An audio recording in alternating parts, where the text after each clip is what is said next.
A lot of love, unfortunately, comes a lot of hate. There's not a lot of things in this world that are just like that are completely homogenized, where we're like all so great. Unfortunately, that's not the way it is in society. You can donate to charity. Someone will probably criticize you, whatever. And so, for you, unfortunately, it's a lot about your body, religion, and being a woman. How do you kind of stay mentally afloat when you see all those things, especially because people hiding behind a screen can just say the nastiest things. Yeah, that definitely comes with the territory. And, some things are not worse or well, yeah, worse or just like hit a little different than others. People can say what they want. The way I always look at it, I am lucky that I am not totally affected by it because I don't think I would be able to be online if I was. Yeah. But I just think about like even if they're not anonymous and they're like a person or like at least have a profile picture and they say something crazy to me, I'm like, but you would never come up to me on the street and say that. So I don't really get affected by it online. If somebody did that and came up to me on the street and said some stuff they say to me online, I'd probably cry. But I don't even know. I move past it easily because like they just want attention. They just want to like be mad and let them. I try to move past it as best I can. How do you kind of remind yourself of that though? Because that Yeah. sometimes can be easier in theory rather than in actual action, right? Someone goes at you for being Jewish and all of a sudden you're like, boom, like how do I shake this? Yeah. Yeah, definitely the Jewish stuff is a lot. I do get that a lot because I'm very proudly Jewish and I don't hide that on Twitter. There are a lot of people that don't like that. I wish I had a better answer of how I get past it because there are definitely times it can like sting a little. Especially if it's all at once. Sometimes and that's happened before and there's just like a lot of people coming at me and I was like, I don't know how to handle this. But I just like you kind of just have to move past it. That situation was like I also was at a watch party and I already was like out of my I was out of my house. I was in a room full of people who all follow me on Twitter and like I'm trying to like be nice and friendly and fun and also watch the game, but then I'm on my phone and my phone's blowing up with people saying like awful things to me and I'm like I'm already overwhelmed about being in public or whatever with like all these people, which is a whole other part. And then also online, like they're coming at me and people even there were like, hey, seeing this stuff, like, are you good? And I'm like, yeah, I'm fine. But I definitely was overwhelmed. And I think it really just like took a bit to the next day. I was like a little affected by it. What can you I specify for the audience like what specific instance you're talking about?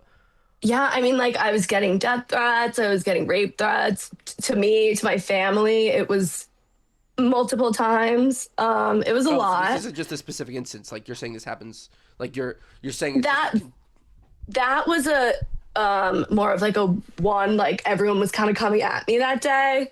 Um, but that doesn't happen as much. That was definitely a one day thing where just like a lot was going on and then people who probably have never seen me before online were just like adding in because that's what happens online. Like it's not as much as I'm on Nick's Twitter, it's not actually Nick's Twitter, it's Twitter. It's the whole Yeah. app. Like anyone can find something or see something, it comes up on your feed and they feel the need to chime in, who have like probably never even seen me on their feed before. So that was definitely crazy. Other times it's not as intense as that, but that I think was just one time that it did take me a little longer to move past it. And John from Nick's Film School, was like talking to me about it and he was really nice. He was like, you really just it's easier said than done, but you just gotta let it pass. And I did eventually.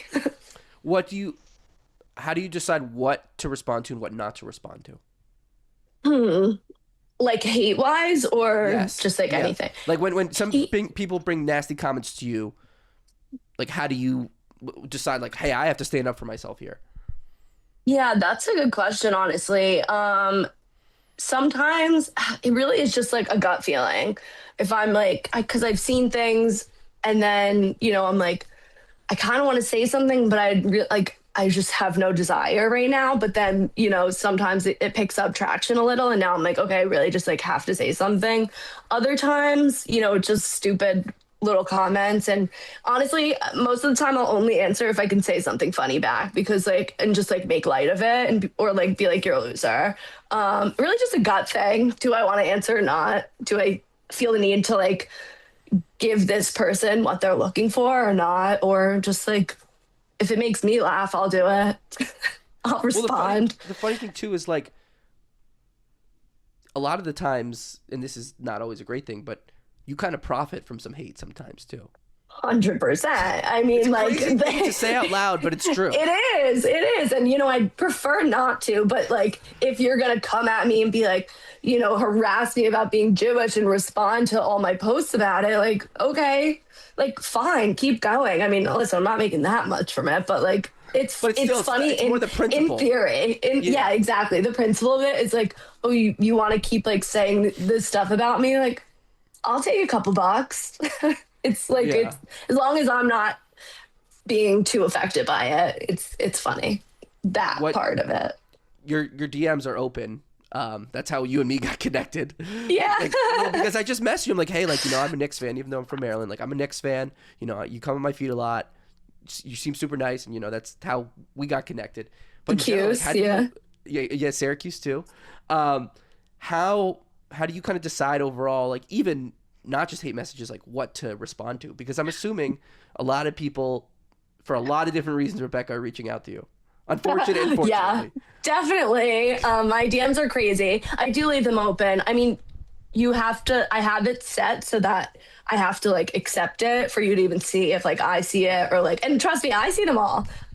People think I don't, but by the way, I see all of them. And like, yeah, but the reason I have them open or like open but protected or whatever is for like people like you or like opportunities or like meeting you is so cool and like made me like so happy that you wanted to chat with me.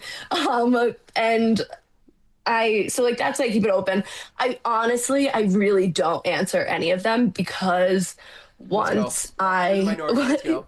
Yes, no, you made it through. I was like, this guy, it seems so nice, and like it was real. It wasn't just some stupid DM. It was like you went to Syracuse, wanted to talk. I was like, all right, like I love it. Trust me, I looked you up on LinkedIn before to make sure you're like a real person. Please do stalk the fuck out of it. I'm serious. Like I'm pro. Like please look me up. Like please make sure that I'm a real person. I'm not like to hide. I think I sent the message to my parents. I was like, oh my God, like this is so sweet. And then I was like, but don't worry, like I looked them up on LinkedIn. Like I'm not just like I'm so happy you do that. On a side note, I trust me. No, please, like it was funny. Like a couple weeks ago, like I reached out to a reporter and like he put on his LinkedIn, like, hey, like to all like graduating seniors, like I want to help you guys out. He went to Missouri and I reached out to a few friends of mine that go to Missouri, being like, hey, do you know this person? Like, yeah, you're fine. And then I reached out. Please vet. Like, people are nefarious sometimes. It's the least. Oh my gosh, yeah.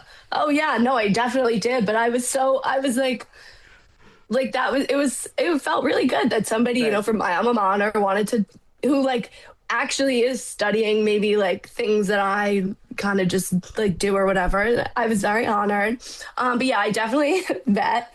I really don't answer a lot. Just even if it's like really funny, sometimes I'm like, I want to just be like, oh, that was a good one. But I don't because I don't want to then give them the opportunity to just continue to message me. And obviously I could just block them after, but there's no fun in that. Yeah, there's no fun in that. And also, like, you have better things to do. Like we all do, but like we all have better things to do than play games with people online that you're never. Yeah, I have no desire, but I sometimes I'm like, wow, I wish I could answer and just be like, that was hysterical, but I don't. I let them go, and I just enjoy them to myself. Do you ever get like crazy comments from girls sometimes too, or is it just mostly guys?